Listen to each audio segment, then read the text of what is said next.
जय मसीह के मेरे प्यारे प्रियो, आशा करती हूँ आप सब अच्छे होंगे। प्रभु आप सबको आशीष दे। मेरे प्रियो, आज हम देखेंगे राहेल, याकूब और लिया की प्रेम कहानी। मेरे प्रियो, ये उस समय की घटना है जब याकूब अपने भाई एसाव की सारी आशीष को लेकर अपने मामा लाबान के यहाँ भाग गया था।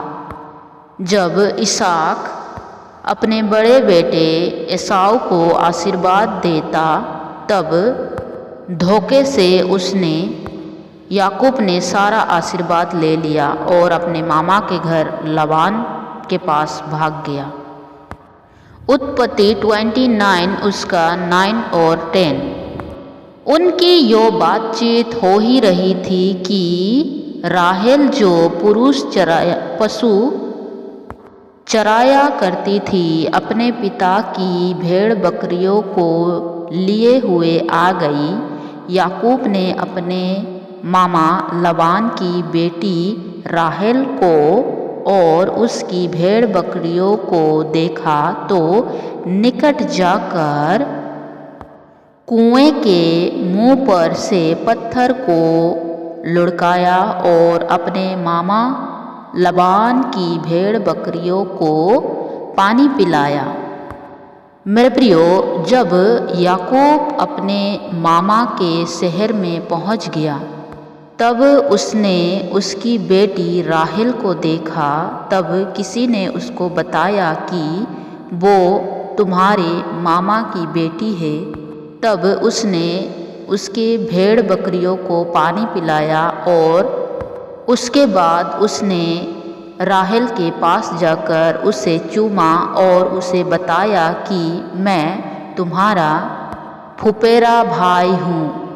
तब राहेल दौड़ते हुए अपने घर की तरफ गई और अपने पिता को बताया कि आपका भतीजे याकूब आया है। तब लाबान ने उसे गले लगाया और उसे चूमा और कहा कि तू मेरे हड्डी में से हड्डी है। इसके आगे हम देखते हैं मेरे प्रियो, उत्पत्ति 29 उसका 17। लिया के तो धुंधली आंखें थी, पर राहेल रूपवती और सुंदर थी। मेरे प्रियो, याकूब के मामा लाबान की 2 बेटी थी। एक का नाम लिया, दूसरा का नाम राहेल थी। और लिया जो थी वो आँख से धुंधली दिखती थी और लिया जो थी वो बहुत सुंदर थी, वो रूपवती थी। इसीलिए याकूब को राहेल पसंद आया। उसके बाद हम क्या देखते हैं कि इसीलिए याकूब ने जो राहेल से प्रीति रखता था, कहा मैं तेरी छोटी बेटी राहेल के लिए 7 वर्ष तेरी सेवा करूँगा। मेरे प्रियो, याकूब राहेल से प्रीति रखने लगा और उसने अपने मामा से कहा कि मैं राहेल के लिए तुम्हारे घर में 7 वर्ष काम करने के लिए तैयार हूँ। आगे हम देखते हैं प्रियो, उत्पत्ति 29 उसका 25 से 27। भोर को मालूम हुआ कि यो तो लिया है, इसीलिए उसने लाबान से कहा यो तूने मेरे साथ क्या किया है? मैंने तेरे साथ रहकर जो तेरी सेवा की तो क्या राहेल के लिए नहीं की? फिर तूने मुझसे क्यों ऐसा छल किया है? लाबान ने कहा हमारे यहाँ ऐसी रीति नहीं कि बड़ी बेटी से पहले दूसरी का विवाह कर दे।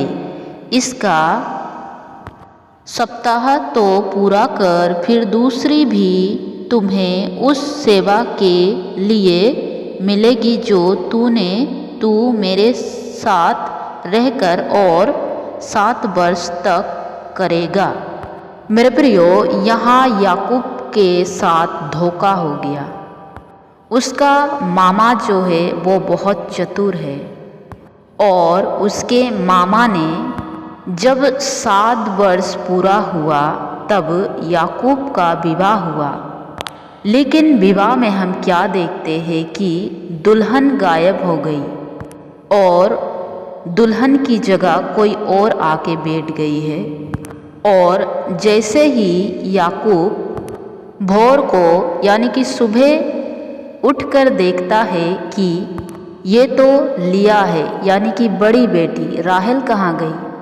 याकूब तो राहेल के लिए इतना वर्ष परिश्रम किया, लेकिन उसको उसके मामा ने धोखा दिया और अपनी बड़ी बेटी के साथ लिया के साथ याकूब का विवाह करवा दिया, जो कि याकूब को मालूम ही नहीं कि उसका विवाह किससे हो रहा है। फिर उसका मामा कहता है कि और 7 वर्ष परिश्रम कर, तभी मैं अपनी छोटी बेटी राहेल को तुम्हें दे दूँगा। उसके बाद याकूब ने फिर 7 वर्ष राहेल के लिए अपने मामा के घर में काम किया। आगे हम क्या देखते हैं प्रियो, उत्पत्ति 37 उसका 3। इज़राइल अपने सब पुत्रों से बढ़ के यूसुफ से प्रीति रखता था, क्योंकि वो उसके बुढ़ापे का पुत्र था और उसने उसके लिए एक रंग बिरंगा अंगरखा बनाया। मेरे प्रियो, जब यूसुफ की शादी दोनों बहनों से हो गई, राहेल और लिया से, तब राहेल से यूसुफ उत्पन्न हुआ और याकूब यूसुफ से बहुत प्रीति रखता था, क्योंकि वो उसका बुढ़ापे का सहारा था। आगे हम देखते हैं प्रियो, उत्पत्ति 44 उसका 20 और 27 से 29। और हमने अपने प्रभु से कहा, हाँ हमारा बूढ़ा पिता है और उसके बुढ़ापे का एक छोटा सा बालक भी है, परंतु उसका भाई मर गया है, इसीलिए वो अब अपनी माता का अकेला ही रह गया है और उसका पिता उससे स्नेह रखता है। तब तेरे दास मेरे पिता ने हमसे कहा, तुम तो जानते हो कि मेरी स्त्री से 2 पुत्र उत्पन्न हुआ और उनमें से एक तो मुझे छोड़ ही गया और मैंने निश्चय कर लिया कि वो फाड़ डाला गया होगा और तब से मैं उसका मुंह ना देख पाया। अन्तः यदि तुम इसको भी मेरी आँख की आड़े में ले जाओ और कोई विपत्ति इस पर पड़े, तो तुम्हारे कारण मैं इस बुढ़ापे की अवस्था में शोक के साथ अंधलोक में उतर जाऊंगा। मेरे प्रियो, यो उस समय की बात है जब यूसुफ को उसके भाइयों ने बेच दिया था मिस्रियों को। तब यूसुफ मिस्र का प्रधानमंत्री बनाया गया। उसके बाद जब कनान देश में अकाल आया, तब यूसुफ के भाई जितने थे सब मिस्र देश पहुंच गए। वहाँ वे नहीं जानते थे कि जिसको हमने बेचा है वो हमारा भाई यूसुफ है और वो वहाँ का प्रधानमंत्री बन गया है। जैसे ही वे लोग वहाँ पहुँचे, तब यूसुफ छोटे भाई के बारे में पूछने लगा और उसके पिता के बारे में।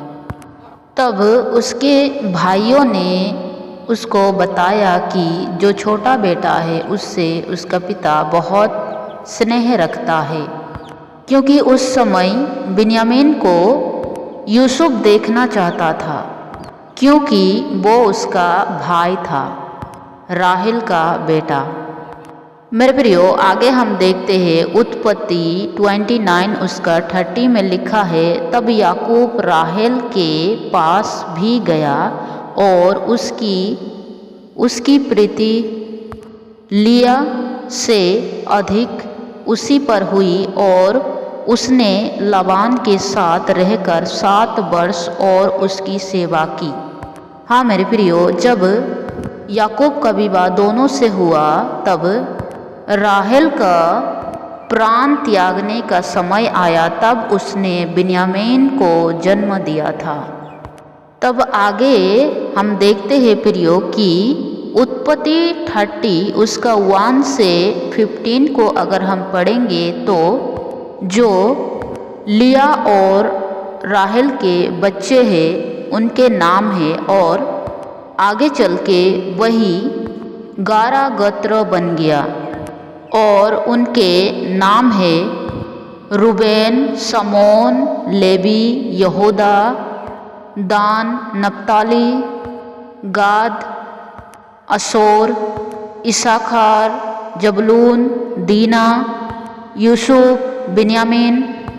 और लिया की एक बेटी भी थी जिसका नाम था दीना।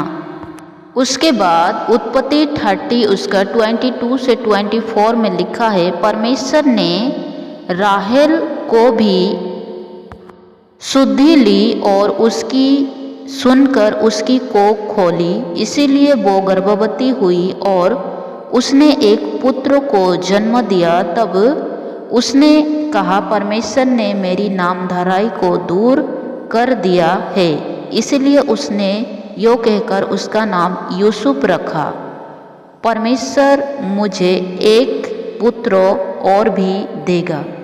और आगे चल के जो पुत्र उत्पन्न हुआ उसका नाम ही था बिन्यामीन।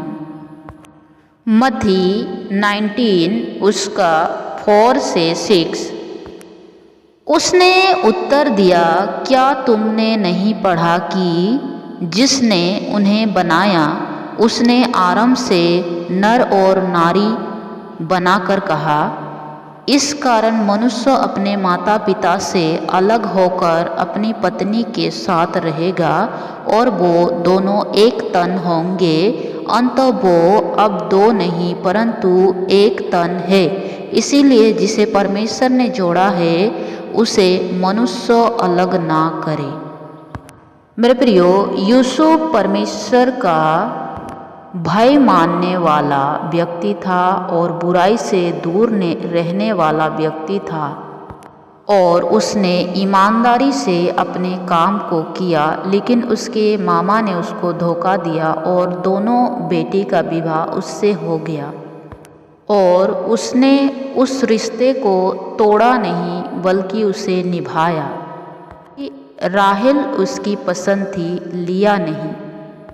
इसीलिए मेरे प्रियो, परमेश्वर की योजना आपके लिए क्या है पहले उसे जानो। इसके बाद राहेल, लिया, याकूब की मृत्यु हो गई। जब राहेल की मृत्यु हुई तब उसे एप्राता अर्थात बेतलहम के मार्ग में उसको मिट्टी दी गई और याकूब ने उसकी कब्र पर एक खंबा खड़ा कर दिया और आज तक वो खंबा वहीं पर है। और लिया की मृत्यु जब हुई तब उसको अब्राहम और उसकी पत्नी सारा को जहाँ मिट्टी दी गई और इसहाक और रेबिका को मिट्टी दी गई, वहीं लिया को भी मिट्टी दी गई। और जिस जमीन में उनके पूरे परिवार को मिट्टी दी गई उसको अब्राहम ने खरीदा था कि उसे कब्रिस्तान बनाए। और जब याकूब भी मर गया तब उसको भी वहीं उसके पूरा परिवार समेत लिया के साथ उसको मिट्टी दी गई। मेरे प्रियो, याकूब राहेल के लिए 7 वर्ष तक उसके लिए अपने मामा के यहाँ काम किया, उसको प्रीति रखा। लेकिन जैसे ही उन सब की मृत्यु हुई तब याकूब को कहाँ मिट्टी दी गई? लिया के कब्र के पास। एक साथ राहेल अलग हो गई, उसको अलग जगह मिट्टी दी गई। इससे हम क्या सीखते हैं मेरे प्रियो? यही कि जिसे परमेश्वर ने जोड़ा है उसे मनुष्य अलग ना करे। परमेश्वर ने याकूब के लिए लिया को ही बनाया, लेकिन याकूब ने राहेल को चुना।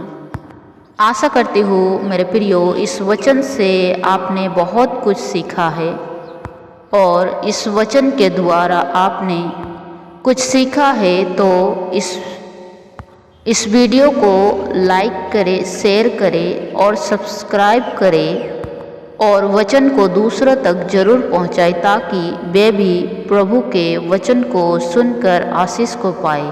प्रभु आप सबको आशीष दे। जय मसीह की।